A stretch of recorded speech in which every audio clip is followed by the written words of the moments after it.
Now, when we think about franchising, there are many different myths, things that we believe to be true that might not actually be true.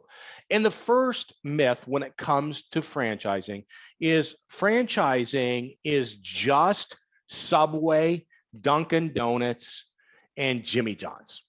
And in fact, that's not the case. Franchising is much more than Subway, Dunkin' Donuts, and McDonald's. And every time I speak about franchising, that's what people think of. But according to the IFA, International Franchising Association, there are over 3,000 franchise companies out there in 75 different industries. And they're touching almost every aspect of your life. And I use the example in my book, Hire Yourself. You get up on a Saturday and you go work out. Yeah, that's a franchise.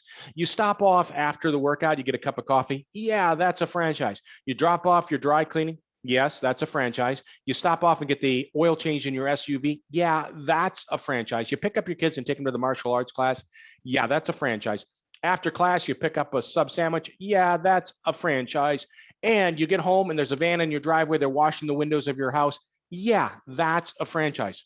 In all cases, it touches every aspect of our life, and it's true that it has a significant impact on our economy. So, from a standpoint of establishments, according to IFA, there are over 800,000 franchise establishments out there today.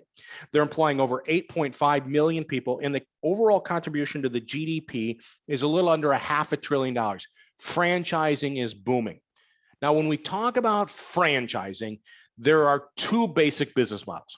There are service-based franchises that go to people's homes or businesses and provide a product or service. So they could basically paint my house, they could paint my business, they could fix the HVAC system in my house or my business from that standpoint, and also different services or products. But bottom line is there are service-based franchises, and then there are facility-based franchise concepts. So think of that strip mall down the street. Somebody takes 2,000 square feet, and they create it into a place where you can get a haircut, get a sub sandwich, get a massage, take a Pilates class. Facility-based rent. So two basic business models, and we're seeing a lot of activity around home improvement, professional services, personal services, and also, we're seeing a lot of activity in the facility side of health and wellness and beauty.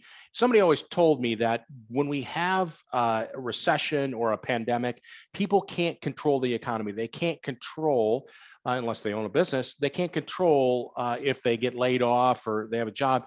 But when we have those situations, we can control about how we feel about ourselves, working out, how we look, doing facials or massages or hair removal, whatever it may be, nails.